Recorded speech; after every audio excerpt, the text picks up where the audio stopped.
भगवत गीता के प्रथम अध्याय का तीसरा श्लोक प्रारंभ करते हैं। द्रोणाचार्य के पास जाकर दुर्योधन क्या वचन बोला इस श्लोक में देखते हैं। पश्यताम पांडुपुत्राणाम आचार्य महती च मूम व्यूढ़म द्रुपदपुत्रेण तव शिष्येण धीमता। संजय बोले, हे आचार्य, आपके बुद्धिमान शिष्य द्रुपद पुत्र धृष्टद्युम्न के द्वारा व्यूह रचना से खड़ी की हुई पांडवों की इस बड़ी भारी सेना को देखिए। इस श्लोक की व्याख्या देखते हैं। द्रोण के लिए आचार्य संबोधन देने में दुर्योधन का यह भाव मालूम देता है कि आप हम सब के कौरवों और पांडवों के आचार्य हैं। शस्त्र विद्या सिखाने वाले होने से आप हम सबके गुरु हैं, इसलिए आपके मन में किसी का भी पक्ष या आग्रह नहीं होना चाहिए। तब शिष्येण धीमता पदों के प्रयोग से दुर्योधन का यह भाव है कि आप इतने सरल हैं कि अपने मारने के लिए पैदा होने वाले धृष्टद्युम्न को भी आपने अस्त्र शस्त्र की विद्या सिखाई, और वह आपका शिष्य धृष्टद्युम्न इतना बुद्धिमान है कि उसने आपको मारने के लिए आपके ही अस्त्र शस्त्र की विद्या सीखी। द्रुपद पुत्रेण पद कहने का तात्पर्य यह है कि आपको मारने के लिए उद्देश्य को लेकर ही द्रुपद पुत्र ने याज और उपयाज नामक ब्राह्मणों से यज्ञ कराया, जिससे धृष्टद्युम्न पैदा हुआ। वहीं यह द्रुपद पुत्र धृष्टद्युम्न आपके सामने सेनापति के रूप में खड़ा है।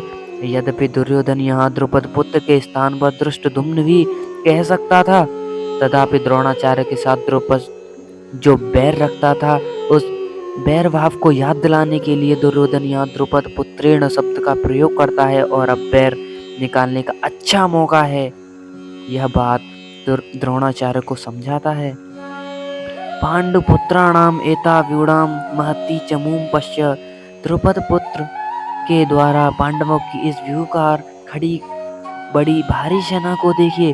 तात्पर्य है कि जिन पांडवों पर आप स्नेह रखते हैं, उन्हीं पांडवों ने आपके प्रतिपक्ष में खास आपको मारने वाले द्रुपद पुत्र को सेनापति बनाकर व्यूह रचना करने का अधिकार दिया है।